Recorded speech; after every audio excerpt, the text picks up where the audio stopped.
Banywanyi inshuti zacu mwiriwe neza. Mu Rwanda muratwumvira kuri FM 104.3 na FM 88.3, naho mu Burundi muradukurikira ku mirongo migufi metero 19 na metero 22. Duhere ku ngingo z'ingenzi z'amakuru twabateguriye kuri iyi saha. Perezida wa Uganda Yoweri Museveni uyu munsi yarahiye. Yoweri Kaguta Museveni swear in the name of the Almighty God that I will be faithful and bear the true allegiance to the Republic of Uganda, and that I will preserve, protect and defend the Constitution. So help me God. Perezida Museveni atangiye manda nshya y'imyaka 5, manda ya gatandatu. Mu Burundi ishyaka UPRONA ryari ryirukanye bamwe mu bayoboke baryo bakomeye barimo Gaston Sindimwo wigeze kuba vice president wa mbere wa Republika. Naho Israeli n'imitwe y'abanyapalestina barimo bararasana bikomeye, abantu bagera kuri 50 bamaze kubipfiramo. Mbashimiye ko mwahisemo ijwi ry'Amerika, ikaze rero muri kumwe na Thomas Kamirindi.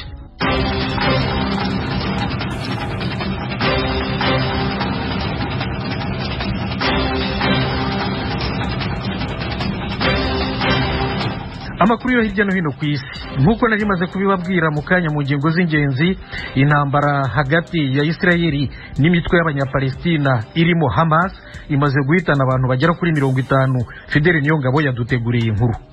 Israeli yakoze ibitero by'indege z'ingwano bitari bike muri Gaza uno munsi wa gatatu, mu abagwanyi b'abanyapalestina barashe rokete zitari nke ku mugwa mukuru Tel Aviv n'igisagara ca Beersheba kiri mu bumanuko bw'igihugu. Abantu batari munsi ya 49 baramaze kwicwa mu ntara ya Gaza kuva ivyo bitero bitanguye ku munsi wa mbere. Abantu 6 baramaze kwicwa muri Israel. Amakuru atangazwa n'umwe mu bayobozi b'ubutegetsi bw'abanyapalestina amenyesha ko twigoro two guhagarika iyo ntambara hagati ya Israel n'abagwanyi b'abanyapalestina duhagarikiwe n'ibihugu vya Misiri, Qatar n'ishirahamwe mpuzamakungu ONU tubandanya. Nari intumwa kubijanye n'amahoro mu karere ko musireko bwo hagati bw'isi Tor Wensland avuga ko ishirahamwe ONU iriko rikorana n'impande zose kugira umutekano ugaruke hagati ya Israel n'abanyapalestina. Israel ivuga ko indege zayo z'ingwano zishe abayobozi batari bake bajejwe iperereza b'umugwi Hamas.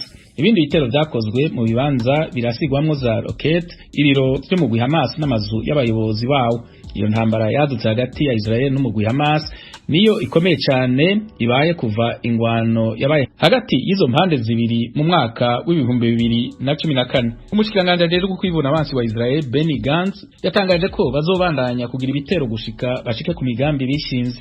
Tuze noneho muri Afrika, aho intumwa z'umuryango w'ubumwe bwa Afrika muri Chad basaba ko ibintu bisubira mu buryo, Chad ikongera kubahiriza itegeko nshinga.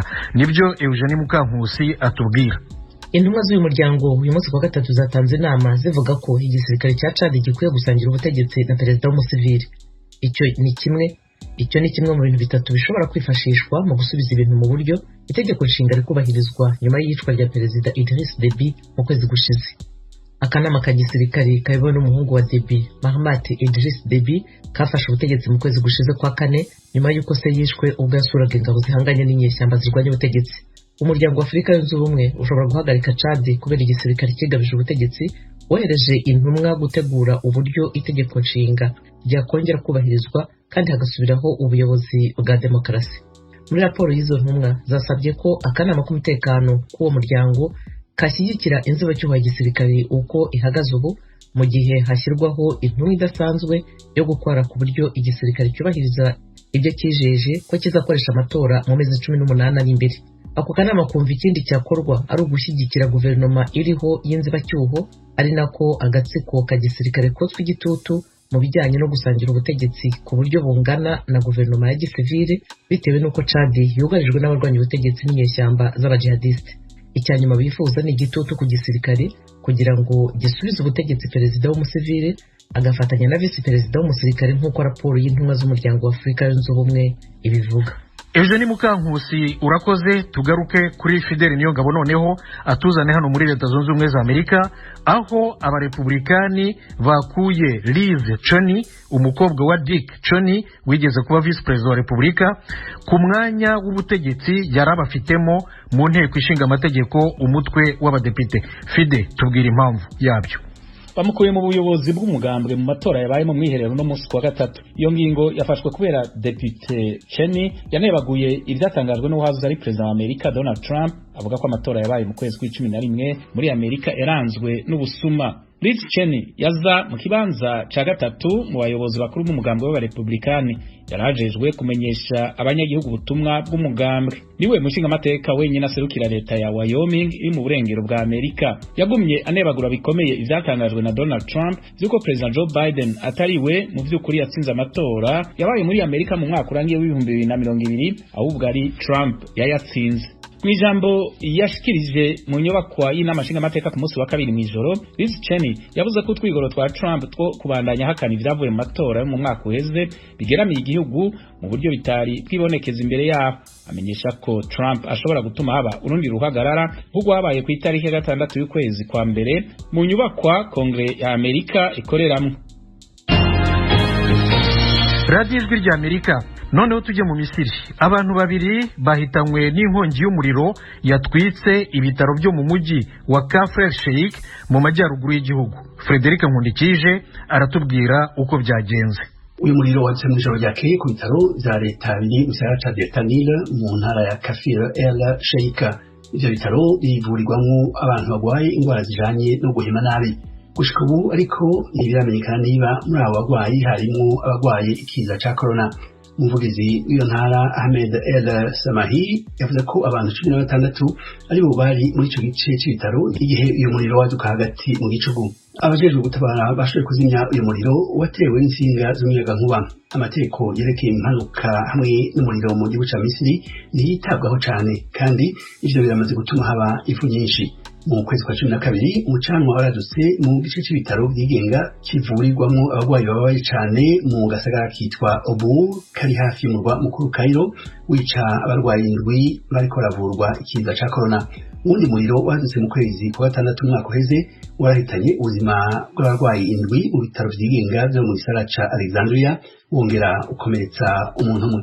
Frederic Nkundikije, buretse kugenda noneho tubwire inkuru y'umuryango w'abibumbye watangiye gutekereza uburyo bwo gusoza ubutumwa bw'umutwe w'ingabo zawo z'amahoro witwa UNISFA umaze imyaka 10 ku mupaka wa Sudani na Repubulika ya Sudani y'Epfo. Komeza Frederic. Urwego ejo ku munsi wa kabiri rwaratoye n'amajwi yose kongera ikiringo inteko mpuzamakungu zishika 3,700 zicungira umutekano mu ntara irimo amatati ya Abyei gushika ku igenekerezo rya 15 y'ukwezi kwa 11. Inama mpuzamakungu ijejwe umutekano ku isi yarasabye kandi umunyamabanga mukuru w'ishyirahamwe mpuzamakungu Antonio Guterres gutegura urwandiko ruhindura kandi rurangiza igikorwa cy'izo nteko. Mu ntango z'ukwezi guheze, Guterres yari yamenyesheje urwego ko adashobora kubikora kubera ivyo bihugu uko ari bibiri bitavuga rumwe kuri ico kibazo. Kimwe muri ivyo bihugu byose uko ari bibiri kivuga ko intara ya Abyei icegukira. Amasezerano yo mu 2005 yahavuye aha ubwigenge Sudani y'Epfo kikiyonkora kuri Sudani umwaka wa 2011 asaba ivyo bihugu vyombi kumvikana kuri iyo ntara. Yamara gushika ubu amatati ayerekeye ntatorerwa inyishu. Ingingo zapfunditswe ejo ku munsi wa kabiri zirashira habona amakenga y'ukuntu Sudani na Sudani y'Epfo byose bigaragaza kunaniza utwigoro tw'izo nteko two kugarukana amahoro. Inama mpuzamakungu ijejwe umutekano kandi yateye akamo Sudani na Sudani y'Epfo kabisaba gufata ingingo zifata kibanza byumvikanye ko kubijanye n'umutekano w'intara ya Abyei. Frederic Nkundikije urakoze. Nanone tugarure Fidel Niyongabo ntaragenda atujyane muri Iran. Abashaka gusimbura President Hassan Rouhani urangije manda 2 yemerewe n'itegeko nshinga batangiye gutanga kandidatire zabo mu matora ateganyijwe mu kwezi gutaha. Umwe muri bo ni Mahmoud Ahmadinejad, n'ubundi wigeze kuba President wa Repubulika imyaka 8 kuva mu 2005 kugera mu 2013. Fide, komeza rero. Ahmadinejad yiyandikishije no musi wa gatatu kugira azosubire kwitoza mu mabanga yo kuyobora igihugu ca Iran. Igihe yagerageza gusubira kwitoza mu mwaka wa 2017, umuyobozi kizigenza wa Iran Ayatollah Ali Khamenei yari yagabishije ko yari umunyapolitike adahuriweko na bose yari kugeramira igihugu. Yamara muri iki gihe Khamenei asa n'utari kagwanya ingingo yiwe kuzosubira kwitoza mu mabanga ari kuyobora Iran. Urwego Khamenei arongoye nirwo ruzofata ingingo kuvyerekeye niba Ahmadinejad n'abandi barondera kwitoza mu mabanga y'umukuru w'igihugu bazohiganwa mu matora yo ku itariki 18 y'ukwezi kwa gatandatu. Mu gihe Iran iri kiganira n'ibihugu vy'ibihangane vyo kwisi ku masezerano yereke mugambi wayo wa nucleaire, ugusubira gutorwa kwa Ahmadinejad kotuma ivyo biganiro bitoroha. Mu ijambo yashikirije abamenyesha makuru inyuma yuko yiyandikishije mu ntumbero yo gusubira kwitoza, yavuze ko ingingo yiwe yo kwiyandikisha yafatiye ku vyasabwe n'abanyagihugu imiliyoni n'imiliyoni yo kugira uruhara mu matora yo mu kwezi kwa gatandatu. Amenyesha kandi ko yafashe iyo ngingo inyuma yuko yihweje uko ibintu vyifashe mu gihugu hamwe n'igikorwa nkenerwa cyo guhindura uburyo igihugu kiyobowe muri iki gihe. Mahmoud Ahmadinejad yayoboye Iran mu biringo bibiri kuva mu mwaka wa 2005 gushika mu mwaka wa 2013. Hisunzwe bwirizwa shingiro ararekuriwe gusubira kwitoza inyuma yuko amaze imyaka inavuye mu mabanga y'umukuru w'igihugu. Naho ari umunyepolitike adahuriweko na bose aracashigikiwe bikomeye n'abanyagihugu bakenye mu gihugu kubera imigambi yiwe igenewe gufasha abatishoboye. Nshuti zacu mukomeje kumva radio ijwi ry'Amerika ivugira Washington DC mu Kirundi no mu Kinyarwanda. Tubibutse ko aya makuru muyakurikira no kuri internet wa@radio-yacu.voa.com no kuri YouTube na Facebook VOA Radio Yacu. Mukanya gato cyane amakuru y'ibiyaga bigari.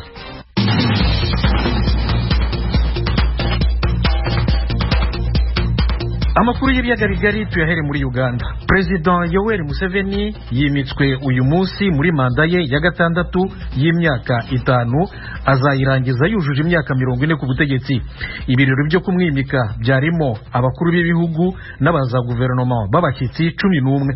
Umunyamakuru w'ijwi ry'Amerika muri Uganda Ignatius Bahizi yabikurikiranye. Wari umuhango wari wateguwe bihagije, waranzwe na karisisi k'igisirikare, imbyino hamwe no kwerekana ubushobozi n'imbaraga za gisirikare, bamurika ibikoresho bya gisirikare birimo indege z'intambara, watangazwa ku mateleviziyo yose mu gihugu. Abakuru b'ibihugu 11 bo mu bihugu bitandukanye bya Afurika nibo babanje kugeraho uwo muhango wabereye, bahasanga n'abandi bayobozi bake bari batumiwe mu rwego rwo kwirinda icyorezo cya COVID-19. Perezida Yoweri Museveni yahageze mu masaha 5 n'igice za Uganda, ahita akora umuhango wo gusezera ubutegetsi bushaje bwa manda ya 5 aramutse igisirikare.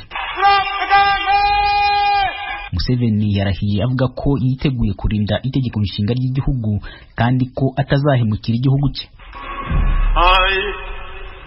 Yoweri Tumabirwa Kaguta Museveni swear in the name of the Almighty God that I will be faithful and bear the true allegiance to the Republic of Uganda, and that I will preserve, protect and defend the Constitution.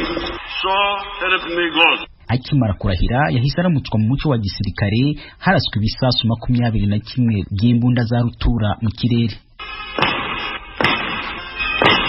Ibyo byakurikiwe n'ijambo ry'umukuru w'igihugu ahanini byibanze ku mateka y'umugabane wa Afurika n'isi muri rusange, ariko abanza kwanzura abaperezida bagenzi be yari yatumiye. We have got His Excellency Felix Antoine Tshisekedi, President of the Democratic Republic of Congo. His Excellency Uhuru Kenyatta, Alpha Conde, President of the Republic of Guinea-Conakry. His Excellency General Salva Kiir Mayardit, President of the Republic of Namibia. Mu bakuru b'ibihugu bari batumiwe bo mu bihugu bigize umuryango wa Afurika y'Uburasirazuba, Perezida Paul Kagame w'u Rwanda niwe wenyine utabonetse. Yari ahagarariwe n'umunyamabanga wa leta mu muryango wa Afurika y'Uburasirazuba, Nshuti Manase. Kutaboneka kwa Perezida Kagame ariko ntikwatangaje benshi, kuko yari aherutse kuvuga ko agifitanye ikibazo n'iki gihugu cyo mu majyaruguru y'u Rwanda yabayemo. Abaturanyi bacu benshi ariko ni bane gusa, kugira ngo abandi bose tumeranye neza, usibye wenda nk'umuturanyi umwe gusa. Abaturanyi b'amajyaruguru badufiteho ikibazo n'ubuge, nabayeyo, nabanye nabo, nakoranye nabo, nagira ntabwo umbajije neza ngo nkubwire imizi yacyo, ntabwo mbisobanukiwe bihagije, ariko jewe uzasakara inzu yanjye kugira ngo ntanyagirwe. Asa nk'usubiza Perezida Kagame, Museveni yavuze ko hariho abantu bashaka guhindura abandi abanzi babo kandi atari ko bimeze. We have no interest in fighting anybody except poverty and underdevelopment. Ati nta nyungu dufite mu kurwanya uwo ari we wese uretse kurwanya ubukene no guharanira amajambere mu gihugu cyacu. Ariko hari abahora bashakisha abanzi nubwo waba utari umwanzi wabo bo bakwita umwanzi.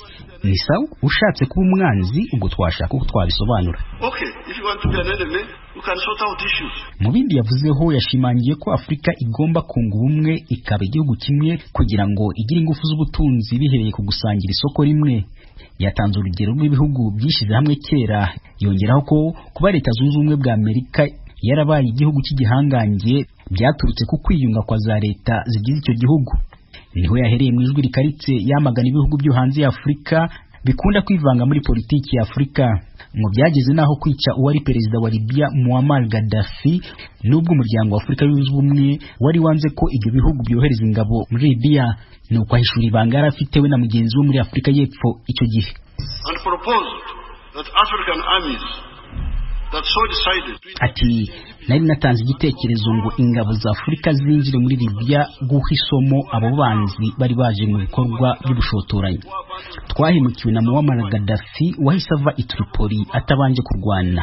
Nje na perezida wa Afrika y'Epfo icyo gihe Jacob Zuma twari twatangiye gukusanya indege z'intambara hamwe n'ibisasu bya missile warasa ku mwanzi uri kure nawe. Twashakaga kugira ngo abo banzi bamanuke hasi ku butaka maze duhangana amaso mu yandi. Irahira rya none ryabaye mu gihe ingo z'abanyapolitike batavuga rumwe n'ubutegetsi nka Bobi Wine na Kizza Besigye zigoswe n'igisirikare. Nta muturage kandi wari wemerewe mu murwa mukuru hagati. Hagaragara gusa imirongo y'abasirikare n'abapolisi. Itorwa rya Perezida Museveni ntirivugwaho rumwe haba mu gihugu cyangwa hanze yacyo.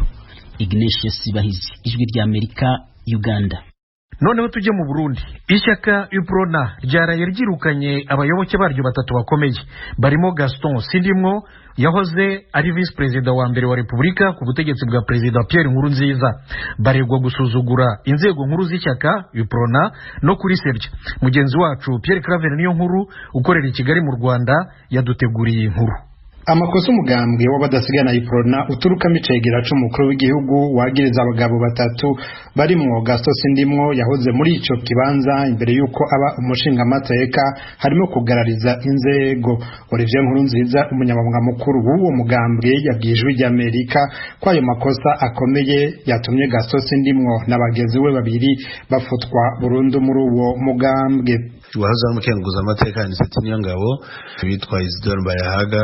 Umushinga amateka Gaston Sindimwo babonye neza ko abo badasigana ubwa mbere abo bari bahanywe bakabandanya bahotorera mu kabi yuko ingingo ya 13 ivuga yuko wakoreye undi mugambwe wagararije inzego z'umugambwe akabandanya ajogiza umugambwe. Turavye ivyo bakoze nibivyararaza umugambwe nibituma basuzugura inzego z'umugambwe tukaba dukana burundu mu mugambwe w'abadasigana UPRONA.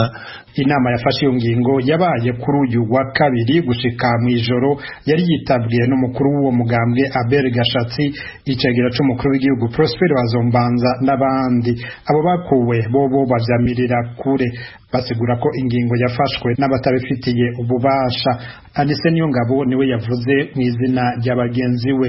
Twabifashe nk'uko atacabaye mu mugambwe w'abadasigana UPRONA kuko abo bantu ni basomambike bagashatsi yabahamagaye kugira ngo bamufashe kwandika no gusinya ivyo yifuza, ariko ibiro nshingwabikorwa kuko vyatowe na komite nkuru y'umugambwe mu mwaka wa 2016 mu kwezi kw'icenda sivyo vyakoranye. Benshi mu babigize b'abadasigana b'ukuri barabagiye kwinjira kumugumya. Agaciro tubiha nta numwe vyohungabanya, igikenewe nuko ahubwo hoba ibiganiro kugira ngo dusubire kugira inzego zirongoye umugambwe. Tugiye kubandanya dukorera umugambwe w'abadasigana UPRONA kuko n'umugambwe wacu kandi tuvugira kugira ngo abadasigana birirwa bararenganywa bashobore kugaruka basubire gutunganirizwa. Aba ndetse baheruka kwandikira urwandiko umushikiranganje w'intore y'agati mu gihugu ajejwe itunganywa ry'imigambwe bamusaba ko yobabera umuhuza maze bagakemura amatati bafitaniye n'uburongozi bukuru bw'umugambwe wabo Iprona watahukanye ikibanza ca gatatu mu matora aheruka. Ayo makete yahawe ijwi ry'Amerika yatewe ku mukono n'abo bagabo batatu bakuwe mu mugambwe ari bo Gaston Sindimwo, Andese Niyongabo na Isidore Mbayahaga. Bagiriza nabo abatwara umugambwe ku rwego rw'igihugu kubanyuruje amatungo rusangi kandi ko batwaza umukazo mu mugambwe. Tubagiriza ko bihambira ku burongozi bw'umugambwe kandi igihe cararenganye kubera ikiringo batorewe caheze kera mu mwaka wa 2019. Muri iki gihe rero nta nzego zishobora gufata ingingo zihari. Ikindi tubagiriza nuko uyiba amatungo y'umugambwe ku mugaragaro bakagenda baragurisha abamazu, abamatongo, abamaparcelle mu bisagara bidaciye mu mategeko, ariko uburongozi ntitwovuga ngo turabwubaha canke ntitubwubaha kuko nta bukihari. Uburongozi bw'umugambwe bwo gusanga abo bagabo bafashe inzira atariyo. Ivyo gituma tumaze gusuzuma ingingo ya 11 iraba ivy'umugambwe w'abadasigana Iprona, kwandika amakete nkayo ni bituma umugambwe ushobora guhungabana nuno musi nejo. Rero mu mugambwe w'abadasigana ni ngombwa habeho kirazira, ivyo bizogabanya akajagari mu mugambwe. Inkurikizi za mbere z'iyo ngingo nuko bamwe mu bahanywe bava mu nzego za leta zikomeye barimwo. Itegeko rigenga inama nshingamateka rivuga ko umushingamateka yirukanywe n'umugambwe wiwe aca atakaza ikibanza yari afise. Aha urabwa n'iyo ngingo ni Gaston Sindimwo azoca asubirirwa n'uwundi azokwizerwa n'umugambwe Iprona. Igihe cose hegereje amatora canke inyuma yayo gato biramaze kumenyerwa ko umugambwe Iprona wamucikamwo amashami. Kuva mu mwaka wa 2005 rigeze gatanu Iprona ucikamwo ibice. Umwe mu bo ijwi ry'Amerika ryahaye ijambo iyo ngingo igifatwa yagize ati ubu hasigaye ibisigarira vy'uwahoze ari umugambwe Iprona wa Rwagasore. Uwo yagendanye na Rwagasore yarondeye intayo kwikukira kubw'umugambwe Iprona, yongeye ko kwagahinda kamwica yitegereje aho uwo mugambwe watwaye igihugu imyaka 40 ugeze. Inkuru Kigali kubwijwi ry'Amerika. Ijwi ry'Amerika mu Rwanda, urugereko rwihariye rw'urukiko rukuru ruburanisha ibyaha mpuzamahanga n'ibyambukiranya imipaka rufite icyicaro mu karere ka Nyanza mu majyepfo y'u Rwanda rwanze icyifuzo cya Yvonne Idamange iryamugwiza cyo kwimurira i Kigali inteko yarwo imuburanisha. Mu byo Idamange aregwa harimo ibyaha byo guteza imvururu cyangwa se imidugararo muri rubanda no gupfobya jenoside yakorewe abatutsi. Eric Bagirubusa yakurikiye iburanisha. Ubu busabe bwa Madame Yvonne Idamange ryamugwiza bwo kwimurira inteko imuburanisha i Kigali mu Rwanda yabutanze mu zindi nzitizi yagejeje ku rukiko mbere yuko atangira kuburana urubanza mu mizi. Yavuze ko yabangamirwa bikomeye no kuza kuburanira mu karere ka Nyanza, kamwe mu twakiriyeho amabwiriza adasanzwe yo kwirinda icyorezo COVID-19. Yavuze ko nta mutekano yakwizezwa kujya kwinjira muri gereza ya Mpanga kubera icyo cyorezo. Idamange yabwiye urukiko ko yifuza ko urubanza rwe rwabera mu ruhame imbona nkubone kuko n'ibyo aregwa yabirezwe habona kandi abikora habona. Yasabye ko nkuko byagenze mu rubanza rwa Bwana Paul Rusesabagina urukiko rukimuka nawe byagenda bityo. Yavuze ko baba bagize umuryango we, abatangabuhamya be n'abandi batari bake bakeneye gukurikirana uru rubanza. Idamange kandi yabwiye urukiko ko atiteguye kuburanira ku ikoranabuhanga rya video conference cyangwa iyakure kuko abatangabuhamya be bari i Kigali batabona uko bamushinjura. Indi nzitizi Idamange yagejeje ku rukiko niyo gusaba igihe cy'amezi 2 ategura urubanza kuko ngo yamenyeshejwe ko agomba kwitaba urukiko akererewe ku itariki ya 4 z'ukwezi kwa gatanu uyu mwaka. Kubera uburemere bwa dosiye agasaba umwanya uhagije, avuga ko hari n'abandi banyamategeko ashaka ko bamwunganira batarabonana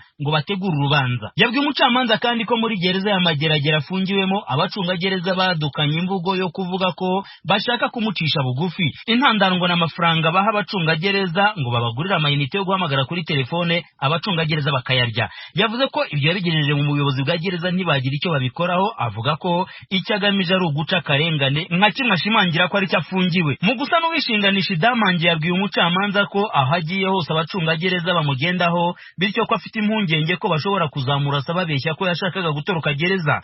Damange yavuze kandi ko adahabwa uburenganzira bwo kuvugana n'abana be ndetse n'abavandimwe be baba hanze bashobora kumugenera ubufasha. Ni mu gihe asobanura ko hari abandi bafungwa bahabwa ubwo bufasha rwihishwa, agasoza asaba icyo yita ubufasha bwimbitse kugira ngo abashe kuburana mu mutuzo kandi mu mutekano. Abanyamategeko bamwunganira Maître Bruce Bikotwa na mugenzi we Maître Felicien Gashema nabo bashyigikiye ubusabe bwe mu byo yagejeje ku rukiko. Umushinjacyaha we yavugaga ko kuburanishirizwa i Kigali urukiko rwabisuzuma mu bushishozi bwarwo rukabifataho umwanzuro hashingiwe ku bihe by'icyorezo COVID-19 cyugarije isi n'u Rwanda rudasigaye. Ubushinjacyaha bukavuga ko urubanza rwabera ku ikoranabuhanga bidahinduye icyicaro cy'urukiko kuko atari urubanza rwa mbere rwaba ruhaburanishirijwe muri ubwo buryo. Ubushinjacyaha kandi bwabwiye urukiko ko kunganirwa ari uburenganzira ntayegayezwa amategeko yemerera uregwa, gusa ntibwabuze kugaragaza ko byaba byiza urubanza rushyizwe mu gihe cy'ukwezi.